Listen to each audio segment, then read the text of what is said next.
Coming to you live from San Antonio, Texas. This is a Drinking Buddies podcast. I'm Quentin. And I'm Alex. And welcome to our show.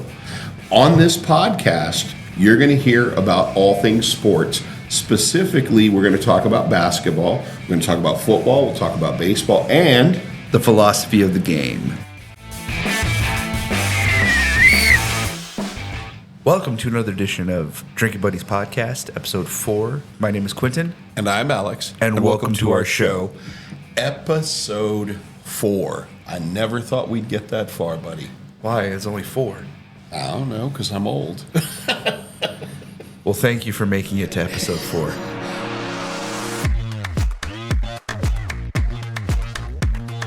So geeked to talk about it because we're going to talk about Free Agent Frenzy. It was crazy.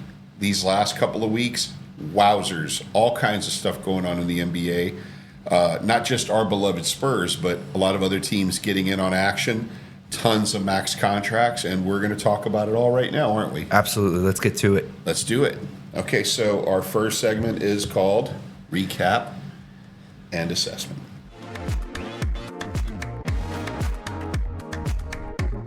We're going to recap and assess the ins and outs of some of the main trades and signings of free agency, starting with Paul George. Paul George, PG, got paid to go to Philly. Yeah, what do you think of the that Clippers move? Are so dumb because they decided to jerk this guy around. They go and put all their eggs in the Kawhi Leonard basket, give him a huge 4-year deal, won't even give Paul George his due and proper, and it came out that he felt very disrespected, right? And the Sixers jumped all over it, right? And I think that the Sixers did great. They did great to land him because, in addition to Paul George, they also got Maxey. Yeah, which is a guy that I was saying on our last podcast that I thought maybe we could go and dip our toe in the free agency pool and offer him a max contract. They snatched him up right away. In a second. And I don't blame him. I think he was the best pickup the whole free agency. He's incredible. I agree. And I think with him and Paul George, that gives Philly a dynamic offense when you have Embiid banging down low, and then you have Maxey running the show, and then you have Paul George on the wings. I think that's going to be a formidable team. Absolutely. I'm not sure if that puts them over the edge in terms of over Boston. But Boston's got somebody serious in the review mirror besides the Knicks. They've got to contend with Philly. And this isn't the only guy they picked up. Philly picked up some damn good players. Right. I mean, Caleb Martin was, other than Chris Paul, he was the bargain of free agency. 4 years, $32 million. That's a steal for a big forward that does a lot of things for you. He's messed up because he was supposed to get somewhere in the neighborhood of $65 million from Miami. Right. And he thought, I'll do better. And he didn't. I think he did better for his situation, though, because he's going to wind up getting more of an opportunity to play for a title than if he stayed in Miami. Right. So Philly, I think, came out the big winners of free agency. Absolutely. Yeah, I don't think there's any debate about that. No, I won't argue with you on that one. So what do you think about Tobias Harris going to the Pistons? That was nuts. I ought to go drop about 50 pounds, go see if I get $2 million from him, because they gave him $26 million per year for 2 years. That's absurd. That's you think 50 pounds is going to cut it? Okay, $100. But I need to have some junk in the trunk so I can back people down. That's right. But yeah, I think it was an overpay for sure. I think Detroit, they historically have not, and especially in the last decade, have not made really smart moves. And I don't see how Tobias Harris fits in their timeline, especially when you got young guys like Cade Cunningham and Jaden Ivey. And we even talked about, off camera, of course, Cade Cunningham getting that huge max contract that could be up to $269 million. Yeah, that's if a lot certain of money. Things are fit, certain things are met. That's insane. That's too much money, man. I agree. I like Cade Cunningham. Yes, he's an all-star type of player. That's just too much. What are you going to do with Ivy? Are you going to trade him? I mean, you can't keep everybody. Right. That's what this one thing that teams like the Spurs and Oklahoma City are teaching these other teams, that you have to keep yourself surrounded by young talent. Right. Because you can't pay all the veteran talent. You can't. Look what Golden State just did. They lost Klay Thompson. That's another one we got to talk about, going to the Mavericks. True. So what do you think about Klay going to Dallas? I think it was a great deal. for the Mavs. It might be that one piece they need to get them over the hump. Because look, it gave Boston all they could handle. They did. They still got beat on. They didn't finish the job. But Klay Thompson's got some life left. He's got some juice left. What he did with Golden State, he felt disrespected too. What the hell is it with these teams dissing these guys that are old guard, that have been there, that have taken them through wars? Show them they're doing proper. Give them some money. I just think that Dallas, they swooped in with a bargain, man. That was a bargain contract. But I think Clay's problem was more about him having to come off the bench rather than the money situation. Because for Paul George, it was about the money more than anything. Yes, but it's about respect.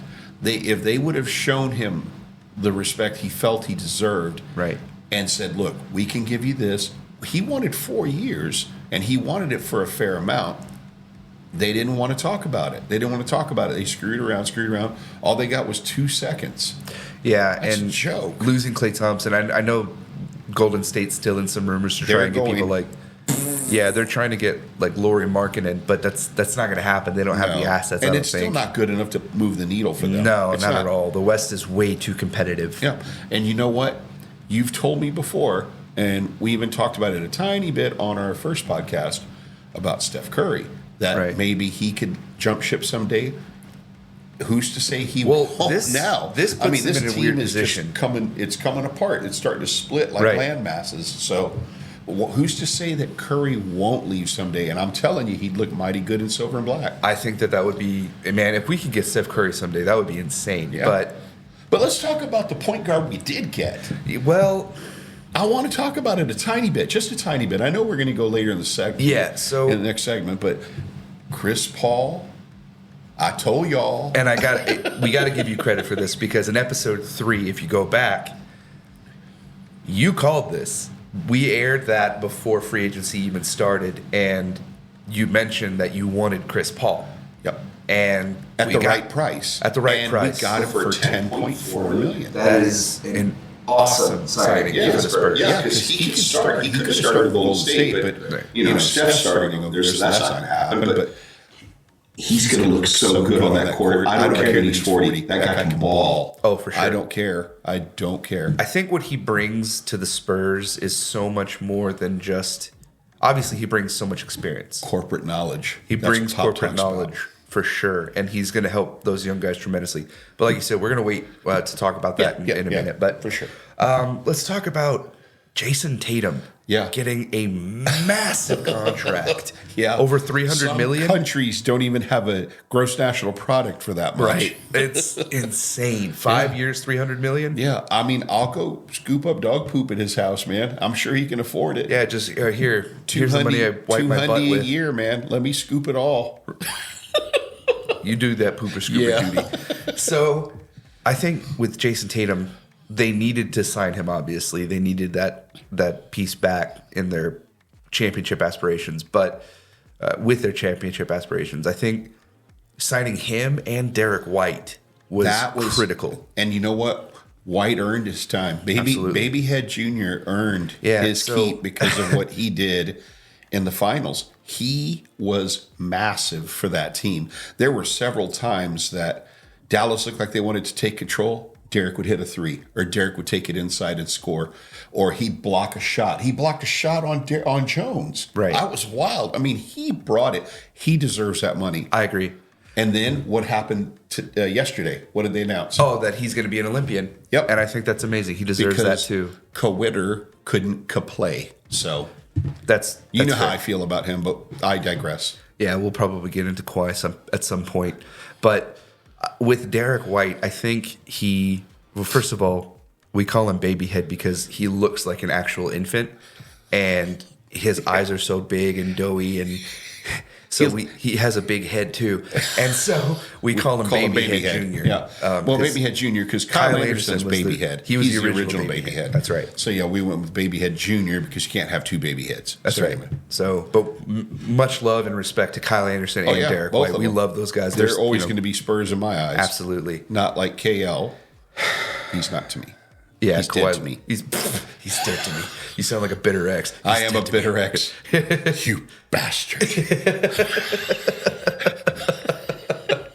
I think now we can talk about people like Donovan Mitchell and Franz Wagner. Donovan Mitchell, good contract. Yeah. 150.3, so 50.1 per year. For 3 years, right? 3 years. Yeah. And he's going to anchor down Cleveland. He's going to make them part of the playoff conversation. They'll never get real far, but they'll He at upset a least team makes here it or there. competitive. Yeah. I mean, and there was talk that the Spurs might make a move on him if he didn't sign, but Cleveland took care of business. They did what the Clippers couldn't do. Clippers are they're such a poorly run organization. Even without Donald Sterling there, I think his ghost still haunts them because they can't make a good move to save their life. Yeah, Ballmer's a good dude, but yeah, they still are But terribly they brought in mismanaged. other guys, but they're not going to be what Paul George was. No. You talked about Jones. Oh, Derek Jones. Yeah, they signed Derek They Jones. got him, and yes, it was a cheap It contract. was a good contract. but he's not the same cat. He's just not. No, not even close to being the same caliber at No. all. So that's a huge loss Yeah. for the Clippers. And when you talk about not just Derek Jones Jr., but you also have people like Pat Williams signing massive Patrick contracts. Williams got. You know what? They need to put an APB out because he stole money from the Chicago Bulls. He stole money Chicago's from another them. team that is really screwing up right now. And let me tell you, I'm excited because we have their pick in 2025 if it falls outside the top 10. Right. But if it falls outside, if it doesn't, the next 2 years after that, if it falls outside the top 8. Right. So we could wind up getting something quality from them too. Chicago's making some boneheaded moves. Right. And then that kind of segues into where it affects the old 2-1-0. Right. Going into the DeMar DeRozan trade. Oh boy, I am excited about that one. And you guys, you could piss on my parade if you want and say, well, Harrison Barnes is 32. I don't give a rat's ass. He's 6'8". He plays defense. He's a team guy. We got him for nothing. Right. Got him for nothing. And Sacramento was dumb enough to give us a 2031 unprotected lottery pick That's to gonna pay facilitate the dividends. trade. And what did Chicago get? They got Raekwon Gray. Yeah, they got Raekwon Gray from the Spurs. They got Duarte from the Kings. Chris Duarte. And he's been MIA the last 2 years in the NBA. Right. He had a good rookie season, but then he kind And of they fell got off. 2 seconds. Right. And they weren't from the Spurs. Right. I'm telling you, if you're a Spurs fan, you cannot be upset with what No. they did. They didn't give away a ton of money. They have a bunch of assets. They have players that are developing and getting good. And then they've got guys that can teach these guys how to be professionals. Harrison Barnes won an NBA championship with Golden State. Right.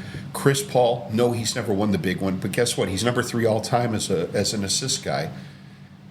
I can't wait for him to teach Castle, to teach Jones, and to teach these other guys how to be professionals. Absolutely. So that sort of takes us into the next segue, which is the Spurfect offseason.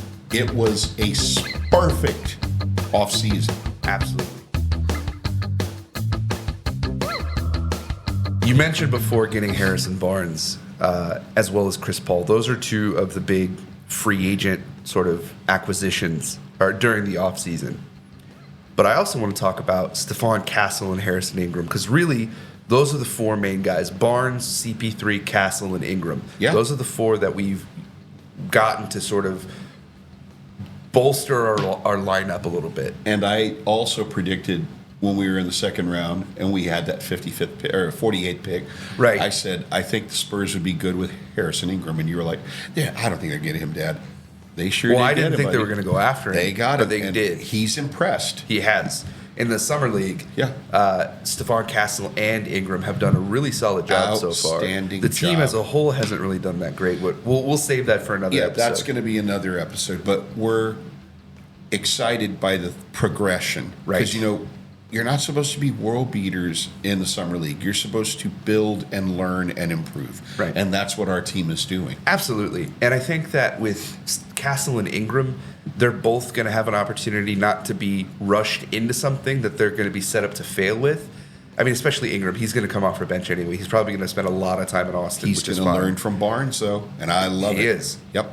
And with Chris Paul, there's no better mentor for people like Castle or Wemby. Because I think Wemby can learn a lot from Chris Paul as And well. even Jones. And Jones Trey wasn't Jones bad too. either. Trey Jones was a solid point guard, but Yeah. he can learn so This will much make him from better because he's kind of a little shifty guy like Paul. from is. Chris Paul. Are you kidding me? Yeah, yeah. The person people call the point god. I got much love for him. No, I do too. I really like Chris Paul. I Yep. think that signing was a stroke of genius because what you're doing is you're allowing Chris Paul to come in, get his playing time, which is the deciding factor for him. I think He wants mentioned playing time. He wants to play. He still has gas in the tank. And there's the byproduct of playing a lot for him is that he'll help this team win. I think he's good for 8 to 10 wins this year. I think he can push the needle. Adding 8 to 10 wins from our previous from total. last season. I Yeah. agree. I think Harrison Barnes is good for 6 or 7. So that puts him close to 20 between the pair of them. I really see that. I see that kind of a maturation that the Spurs will go through by having those two guys as part of the rotation, whether they start or come off the bench. But let's talk about why this was such a great offseason. And I think the biggest reason is they didn't have to speed anything up. The guys they got are not win now. They didn't go after a Darius Garland. They didn't go after a DeJounte Murray, which you would have had to put a lot of eggs in that basket. You would have had to trade a lot of draft capital to get that. And like I said, Atlanta, and I think I said this in our first podcast, Atlanta was trying to get their draft capital back from the Spurs. Right. And because if you look at what they got back from the Pelicans, it wasn't a whole hell of a lot. It was not. And the Pelicans are not going to have better draft picks than the Spurs are. Right. The Spurs draft picks between Atlanta and our own, they'll be better. Right. So asking us for 3 first when you got 2 from the Pelicans and you got a bunch of scrubs instead of quality players like the Spurs, if they gave up Kelton Johnson, guys like that, those are quality players. Keldon's a lot better than Larry Nance and Dyson Daniels. Absolutely. And Right. he's better than the two of them put together. Right. He is. So he's still in our arsenal of stash that we have to trade. Right. So, the Spurs That's are not the other done. The thing, Spurs too. are not done. Yeah, they're not done. They were talking about possibly offering 3 first and Keldon and a couple of other pieces for Lauri Markkanen. That's a Possibility. deal. That's a deal that's kind of one that Chicago's thinking about. You mean Utah? Utah, yeah. I'm Yeah. sorry. I always think he's with Chicago. Yeah. But yeah, that's something Utah's thinking about. But, curmudgeon Danny Ainge is sitting there with the constant scowl on his face that, I don't want to.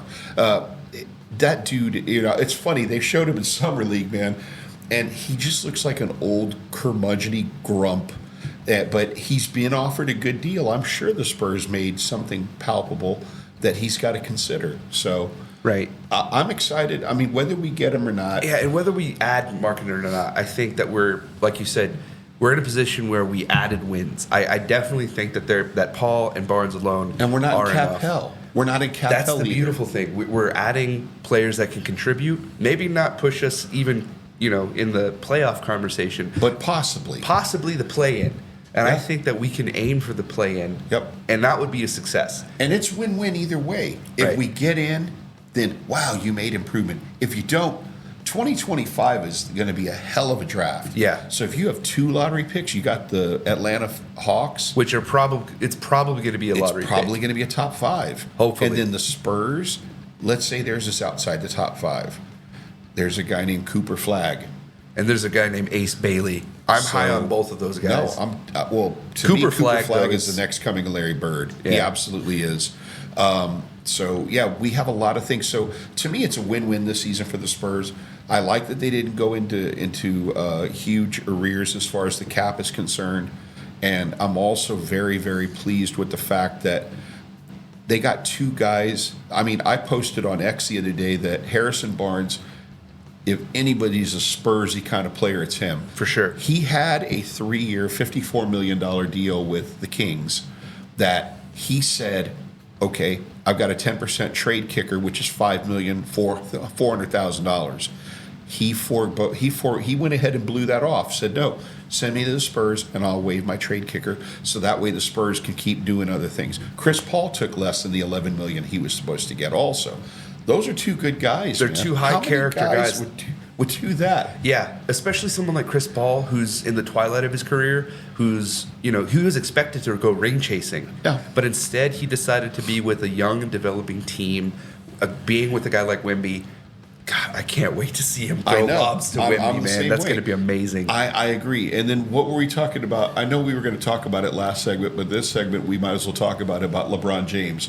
Oh, so they go yeah. and they sign Bronny, and they pick him up for 4 years for $7.9 million.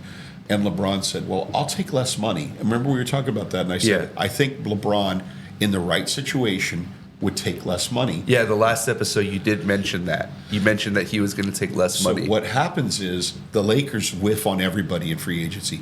Every single. I mean, they can't even get Chris Paul again, and they had a chance to, right? So I could just see LeBron storming into Rob Pelinka's office. Give me my $104 million, bitch. Right? So I just to me that's. Yes. But that shows you the difference between the two organizations and the state of the Lakers versus the Spurs right now. Yeah. Because the Lakers Championship building, dumpster fire. Exactly, because the Lakers, man, I've never felt sorry for them, but I kind of feel sorry for them right now. Not that much. I but, don't. Yeah. Good riddance. Exactly. Yeah, I mean, I can't feel too bad for them, Yeah. but the Spurs are setting themselves up not just for right now, but for the future. Yep. And with Chris Paul, you definitely get that. You get that on the court coach who's going to strengthen what Castle does, what Trey Jones does, what Wemby does. Even guys like Vassell. I mean, everyone can learn from Chris Paul. For sure. How to be a Harrison Barnes, professional. How to prepare. right. Harrison Barnes, same thing. He is another savvy vet, like you were saying. And I think that the Spurs had an absolutely perfect offseason. I do too. For what they were looking to do and how much money they wanted to spend, they did it perfectly because they still have a mid-level exception they could use if they want. And what this is showing me is that they're putting their chips they're playing the right hand. Yeah. Right? So they're not pushing all their chips on the table No. just yet. No. At some point they will. Yeah. But they're just meeting or raising a little bit. That's they're right. Not pushing them all in. They don't need to. They don't now, need to. Next year, But that's the thing. We're get those setting draft- ourselves up really nicely for 2025 offseason and 2026. Yep. And those are the off seasons that are really going to make or break our future. and don't be surprised if they're not done moving yet. What No. if they move Kelton? That's possible. If they don't move him now, they can move him later. His contract's very friendly. Right. So, yeah, I think there's still a lot to be done. And I couldn't be more excited as a Spurs fan. I mean, really, in the whole NBA, there were a lot of moves. There were a lot of great things that happened. So I'm excited for it. I am too. Yep. And I think that puts a fine bow on it. I agree. Because there's nothing much else we can say other than they had probably one of the best off seasons of any team in the league. I can tell you the two moves that they got, ESPN graded them both A's. And they usually aren't too charitable with the Spurs No. and their moves.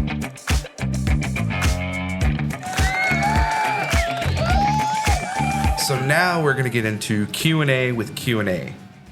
And the theme is going to be meta reaction because we're going to react to Brian Windhurst's podcast, The Hoop Collective, in which he said the Spurs are in the midst of a semi-tank with these acquisitions of getting Chris Paul and Harrison Barnes. Now, he did say we could be a fringe playoff team also. He did. Yeah. He did. But my question to you is, do you think that these moves were a semi-tank move, as Windhurst described? I don't think so. I think what the Spurs are trying to do is improve, incremental improvement, but not sacrifice your cap space because they still have a lot of things that have to happen. There's a couple guys that contracts are going to come off the books pretty soon. You never know what's going to happen at midseason. The Spurs will be able to grade how they're doing probably by midseason, probably by the time the All-Star break rolls around. So they'll be Right. able to decide if they're buyers or sellers. So why would you want to go and spend all this money on all these guys? Sans Lauri Markkanen, right? I mean, if we could get a chance to get him and not give up everything we have, I'd do that. But outside of that, I thought those were smart moves. We needed a point guard who won't turn over the ball a lot. Chris Paul was second to the other Jones brother. Tyus Jones. Yeah. Right. So that, Harrison Barnes, you and I talked about if we were going to be a facilitator, because there was talks about Chicago and Sacramento and that we freed up a little bit of space by getting Graham off the books. That we talked about if the Spurs had positioned themselves in there, would we rather have Herter or would we rather have Barnes? And you and I were a little spirited about it. You were like, I think Herter would be better because he's a sharpshooter. But then the more you and I talked about it, the more it made sense to have Barnes, even though he's 32. Absolutely. He's a defender. He's 6'8". He's strong. A lot of basketball wisdom. He's won a championship. We need that veteran leadership. Absolutely. So to me, I think we are on the verge of the backside of the playoffs. I told you, I think we could get the 6th seed. I think there's a lot of That's a teams that could bold fall to this statement. year. Well, just mark the tape. Jada, mark the tape. That I said, I think we could hit the 6th seed. If we can't, so what? So what? We'll be in the lottery again. Right. And if we wind up getting Cooper Flag for it, and if we can get Bailey also, That's what I'm saying. It's a I mean, you win-win. never know. I mean, there were some people doing little mock drafts, screwing around on X that were talking about Atlanta was going to be the first pick that we were getting for them, and then we were going to have the second pick. Right. Man, I about peed myself. Oh, yeah. Yeah, that would be insane. Can you imagine getting Cooper Flag and Ace No. Bailey? They might as well just start engraving trophies for the For next sure. 5 years. For sure. That would be amazing. But yeah, to answer your question, no, I don't think we're in semi-tank mode. I think that we are a fringe playoff team with what we have right now.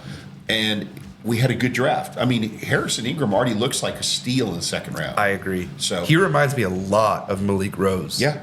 I mean, the way that he hustles, it'll just Malik Rose with the jump shot. He plays so much like them with so much grit and so much heart. You know, he's undersized for being a power forward, but he plays like he's 7 foot. Absolutely. Now, I have a question for you. Shoot. So it's the shoes on the other foot this time. Castle. You and I have talked about this off camera. I don't know that he's necessarily a point guard. I mean, what we've seen in Summer League, he's been impressive in the 2 games. He's so big and strong. If he could somehow handle better, if he could somehow get people to respect his 3-point game, then I could totally see it. But if he can't, I mean, do you see him as a 2 guard? Do you think he's definitely going to be point guard for the Spurs, or do you think he might wind up shifting to the 2? That's a good question because you definitely see the flashes of his potential as a primary ball handler. In the Summer League, we've seen how he's sort of taken on that role and done pretty well. Now, he does need to improve as a facilitator. He needs to improve as a ball handler, like sure. you said. I think he can do it. In my opinion, the way that he attacked the Hansen. yeah, Hansen from China, he's strong, man. I mean, because that's a big kid too. Yeah. So he's got a strong body to throw himself around. So I'm asking you, I mean, do you think he could probably wind up being the 2? I think he's going to play whatever position Pop wants him to play. Well, that goes without saying. But I think he's such a team player that he's going to evolve into this positionless player that can do the 1, 2, or 3. yeah, And I don't think he needs to have a label. I think ultimately he's going to be slotted as a shooting guard. But he could play the small forward. He's a little bit undersized as a small forward, but he can play all 3 of those positions pretty well. If he develops a jump shot Yeah. and if he works on his like point guard skills as far as dribbling and passing, he could play all 3 of those positions. Now let me piggyback something off that question. So let's play devil's advocates here and say he winds up going to the 2. That means Jones and Paul are the 1. What are you going to do with Vassell? Is he going to come off the bench? Or no, he's starting. So see what I mean? That's where you could run into a little bit of a quandary. I think Stephon Castle's going to come off the bench to start the season. I think that I think he's so too. He's not there yet. But in my estimation, it's going to be Chris Paul, Devin Vassell, Harrison Barnes, Jeremy Sohan, and Victor Wembanyama in the starting 5. And then off the bench, as it stands, you have Trey Jones, Stephon Castle, Keldon Johnson, Champagne, Julian Champagnie, and Zach Collins. Collins, yeah. so far. Yeah. To this, you know. Unless he gets traded or unless a couple of those guys get traded. Right. Yeah. So, however the rotations are going to look, because some people have said Castle at the 3 and then having Harrison Barnes come off the bench, or moving Barnes to that 4 position and having Jeremy come off the bench. Yeah. I think however you slice it, Castle is going to initially play off ball, but I think Chris Paul is there to help train him to become a point guard. Yeah. Right. Okay. Sounds good. Very good. That sounds like what I was expecting you to say, and I think we're on the same page. Okay. Yep. Very good. All right, cool. All right, cool. All right.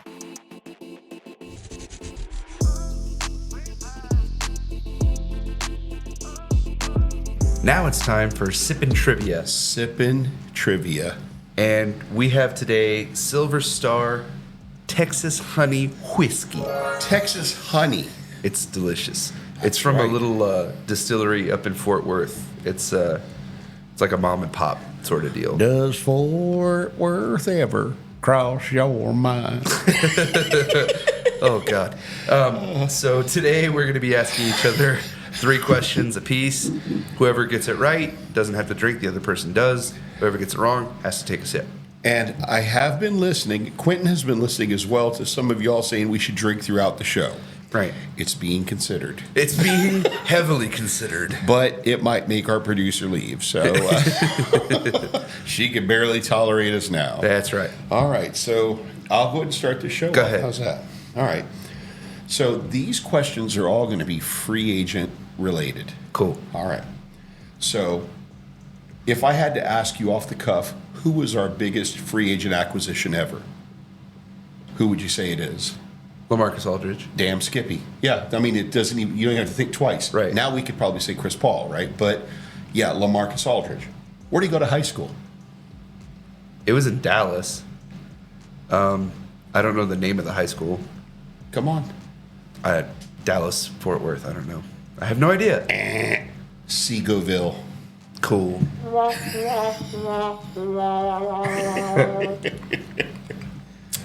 Okay. My question. Yep. Malik Rose was drafted by the Charlotte Hornets. Yes. Where did he go to college? Marist. Wrong. Drexel. I knew it was something like I knew it was some shitty school. Any of our fans that are from Drexel or Marist, I'm sorry, but you know, it is what it is, right? I think they know. Go ahead. All right. So now, who was our first free agent ever? The very first free agent to the San Antonio Spurs. And no, it's not who you're thinking. We're going to talk about that at the end.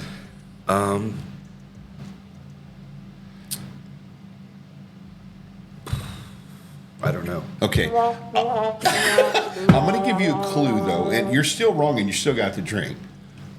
He used to coach in the NBA, and he looks like the South Park Canadians when their mouth splits in half and they're doing that. Right. And he is also the father of the fast offense. Larry Brown? No. Think further down the line, Phoenix Suns.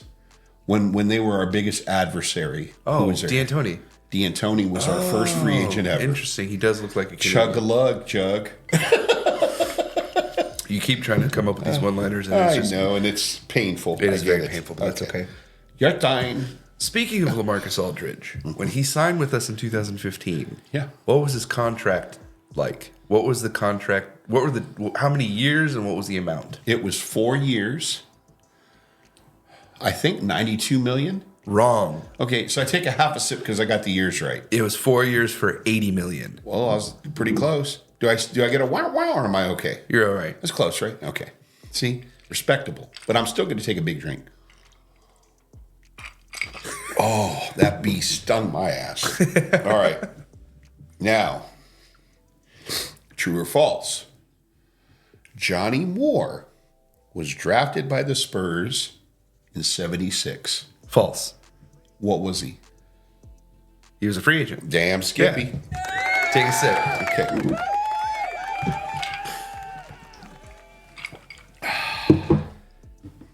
Okay, last question.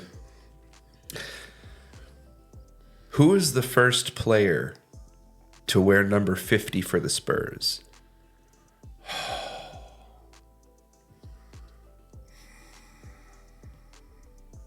I know it was a big.